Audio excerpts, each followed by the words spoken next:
നിലമ്പൂരിൽ ഇനി ഫലമറിയാനുള്ള കാത്തിരിപ്പാണ്. കനത്ത മഴയിലും ആവേശത്തോടെ നടന്ന വോട്ടെടുപ്പിൽ 73.25% പോളിംഗ് രേഖപ്പെടുത്തി. 2021 തെരഞ്ഞെടുപ്പിൽ 75.23% പോളിംഗ്. 23-ന് ഫലമറിയാം. 70% മുകളിൽ പോളിംഗ് രേഖപ്പെടുത്തിയതോടെ ആത്മവിശ്വാസത്തിലാണ് പ്രധാന മുന്നണികൾ.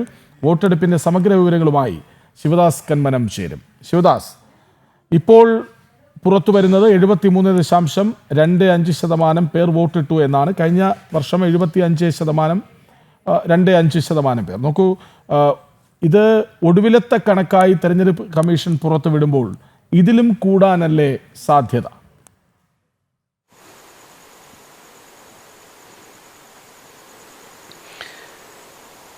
കൃഷ്ണരാജ, കഴിഞ്ഞ 3 ആഴ്ചയിലേറെയായി ശക്തമായ പ്രചാരണമായിരുന്നു നിലമ്പൂർ നിയമസഭാ മണ്ഡലത്തിൽ ഉണ്ടായിരുന്നത്. അതിനുശേഷം ഇന്ന് ജനങ്ങൾ വോട്ട് രേഖപ്പെടുത്തി. ഏറ്റവും ഒടുവിൽ നമുക്ക് ലഭിക്കുന്ന കണക്കുകൾ അനുസരിച്ച് 73.26% പോളിംഗ് ശതമാനമാണ് ഇപ്പോൾ രേഖപ്പെടുത്തിയിരിക്കുന്നത്. ഇതിൽ നേരിയ ഒരു മാറ്റം വരാം. അന്തിമ ഫലം വന്നിട്ടില്ല. നേരിയ ഒരു മാറ്റം മാത്രമേ ഇനി ഉണ്ടാകൂ. എന്തായാലും 2016-നെയും 2021-നെയും അപേക്ഷിച്ച് പോളിംഗ് ശതമാനത്തിൽ കുറവാണ് വന്നിരിക്കുന്നത്. കാരണം നമുക്കറിയാം, കഴിഞ്ഞ ഒരു വർഷത്തിനുള്ളിൽ മാത്രം ഇത് 3ാമത്തെ തിരഞ്ഞെടുപ്പിനെയാണ് നിലമ്പൂരുകാർ നേരിടുന്നത്. അതുകൊണ്ട് തന്നെ ഇത്തരത്തിലുള്ള ഒരു തിരഞ്ഞെടുപ്പിനോടുള്ള ഒരു എതിർപ്പ് അവരുടെ ഭാഗത്തു നിന്നും ഉണ്ടായിരുന്നു. രാവിലെ മന്ദഗതിയിലായിരുന്നു പോളിംഗ് നടന്നത്.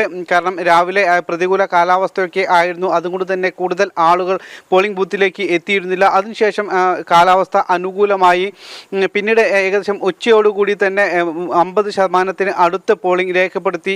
വൈകിട്ട് 3 മണിയോടുകൂടി 60% അടുത്തെത്തി. പിന്നീട് വൈകിട്ട് 5 മണിയോടുകൂടി 70.79% പേർ വോട്ട് രേഖപ്പെടുത്തി. ഇപ്പോൾ നമുക്ക് ഏറ്റവും ഒടുവിൽ ലഭിക്കുന്ന ഈ കണക്ക് പ്രകാരം 73.26 എന്നുള്ള കണക്കാണ്. 2016-ൽ ഇത് 79% പേർ വോട്ട് രേഖപ്പെടുത്തിയിരുന്നു. അതോടൊപ്പം തന്നെ 2021-ൽ ഇത് 77%. ഇത്തരത്തിൽ ഈ 2 മുൻ വർഷങ്ങളെ അപേക്ഷിച്ച് ഇപ്പോഴുള്ള ഈ കണക്ക് വളരെ കുറവാണ് എന്നുള്ളതാണ് ഇപ്പോൾ നമുക്ക് ലഭ്യമാകുന്നത്. എന്തായാലും ഇത് ഏത് രാഷ്ട്രീയ പാർട്ടികളെ സ്വാധീനിക്കും, അല്ലെങ്കിൽ ആരെ ഇത് ബാധിക്കും എന്നുള്ളത് വളരെ പ്രധാനപ്പെട്ട ഒരു കാര്യം തന്നെയാണ്. നമുക്കറിയാം, കഴിഞ്ഞ 3 ആഴ്ചയിലേറെയായി ശക്തമായൊരു പ്രചാരണത്തിൽ തന്നെയായിരുന്നു. പ്രധാനപ്പെട്ട മുന്നണികളെല്ലാം തന്നെ വിവിധ വിഷയങ്ങൾ ഈ ഒരു കാലയളവിൽ തന്നെ ഇവിടെ ഉന്നയിക്കപ്പെട്ടു. പ്രധാനമായും മതഭീകരവാദ സംഘടനകളോടുള്ള ഇടത് വലതുപക്ഷത്തിൻ്റെ നിലപാടുകളെല്ലാം തന്നെ തുറന്ന് കാട്ടപ്പെട്ട ഒരു നിയമസഭാ തിരഞ്ഞെടുപ്പ് കൂടിയായിരുന്നു ഇത്. അതോടൊപ്പം തന്നെ കൃത്യമായൊരു വികസന കാര്യങ്ങൾ ഒന്നും തന്നെ ഇവിടെ അവതരിപ്പിക്കപ്പെട്ടിട്ടില്ല. പ്രത്യേകിച്ച് നിലമ്പൂരിലെ അവികസിത മേഖല കൂടിയാണ് നിലമ്പൂർ. അവിടെയുള്ള ഇത്തരത്തിലുള്ള വിഷയങ്ങളൊന്നും തന്നെ ഈ ഒരു ഉപതെരഞ്ഞെടുപ്പിൽ കൃത്യമായി തന്നെ ചൂണ്ടിക്കാണിക്കപ്പെട്ടിട്ടില്ല. NDA സ്ഥാനാർത്ഥി മാത്രമാണ് അത്തരത്തിലുള്ള ഒരു പ്രചാരണവുമായി മുന്നോട്ട് പോയിട്ടുള്ളത്.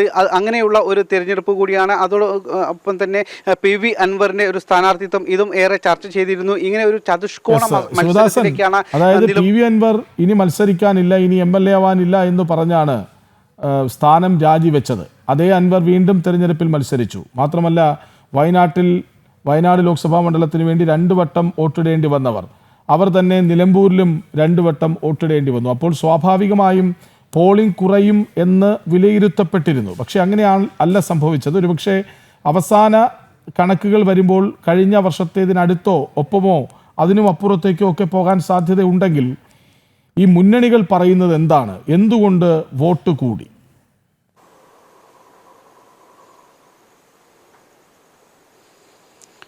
കൃഷ്ണരാജ, 75% കൂടുതൽ പോളിംഗ് ശതമാനം ഉയരാനുള്ള ഒരു സാധ്യത നിലവിൽ ഇവിടെ കാണാനില്ല. കാരണം ഇപ്പോൾ ഏകദേശം 73.26% മാത്രമാണ് ഇപ്പോൾ.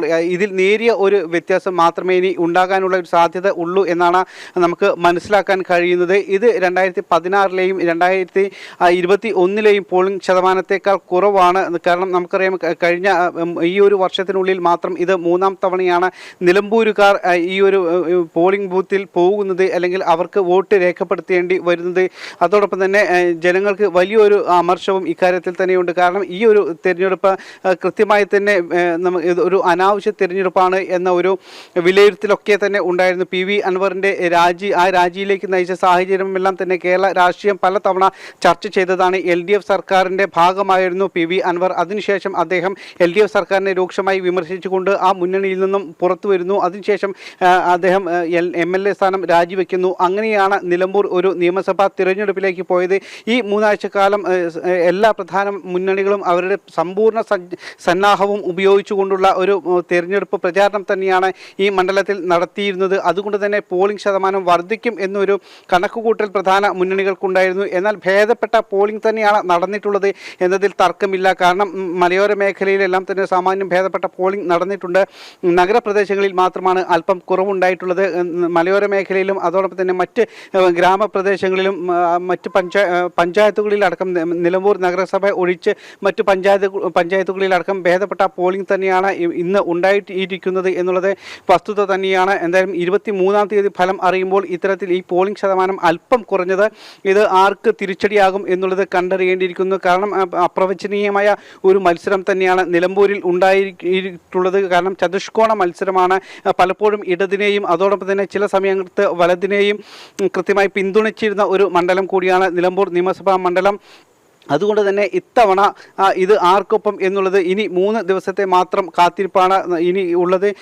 എന്തായാലും 3 ദിവസത്തെ കാത്തിരിപ്പിന് വേണ്ടിയുള്ള ഒരു ഉറ്റുനോക്കൽ തന്നെയാണ് രാഷ്ട്രീയ കേരളം. കൃഷ്ണരാജ്. ശരി, 73.25% പേരാണ് നിലമ്പൂരിൽ വോട്ടിട്ടതെന്നാണ് ഒടുവിലത്തെ വിവരം. ഒരുപക്ഷെ തെരഞ്ഞെടുപ്പ് കമ്മീഷന്റെ അന്തിമ കണക്കുകൾ വരുമ്പോഴേക്കും അതിൽ കൂടുതലാകാൻ സാധ്യതയുണ്ട്. പ്രതീക്ഷയിലാണ് മുന്നണികൾ. വിവരങ്ങൾ നൽകുകയായിരുന്നു ശിവദാസ് കന്മനം.